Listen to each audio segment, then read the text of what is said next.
আসসালামু আলাইকুম। রসায়নের পঞ্চম অধ্যায় খুবই গুরুত্বপূর্ণ কিছু এমসিকিউ তোমাদের সাথে শেয়ার করতে যাচ্ছি। দেখো তো এমসিকিউটি হলো ক্যালসিয়াম। দেখো তো ক্যালসিয়াম ফসফেট যৌগের মোট কতটি পরমাণু আছে।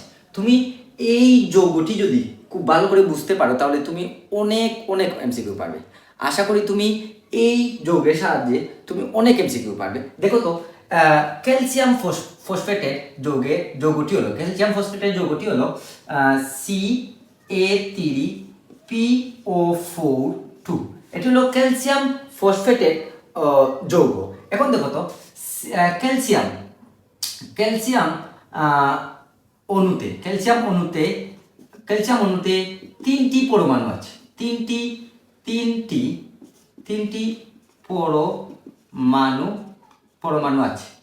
পরমাণু আছে এবং PO4 ফসফেট। দেখো তো PO4 এই স্থানটি তোমরা খুব ভালো করে বুঝো।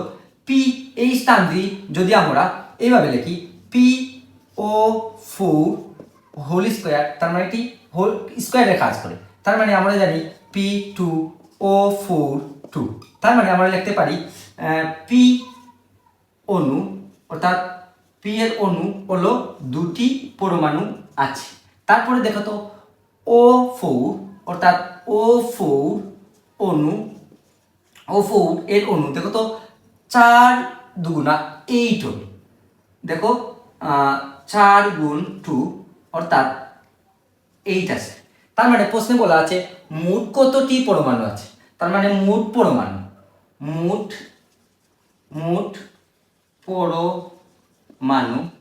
পরমাণু হলো দেখো তো 3 + 2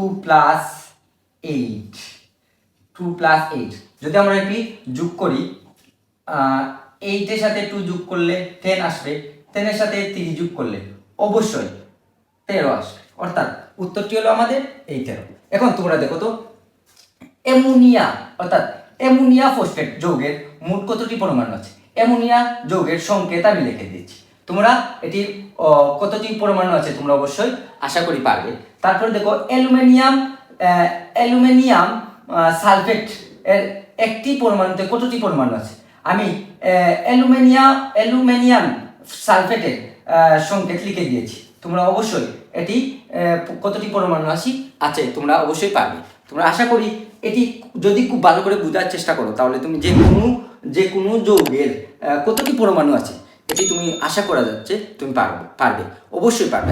2026 সালে এসএসসি পরীক্ষার্থীর জন্য এটি খুবই গুরুত্বপূর্ণ। তোমরা খুব ভালো করে এটা বুঝে যাওয়ার চেষ্টা করবে।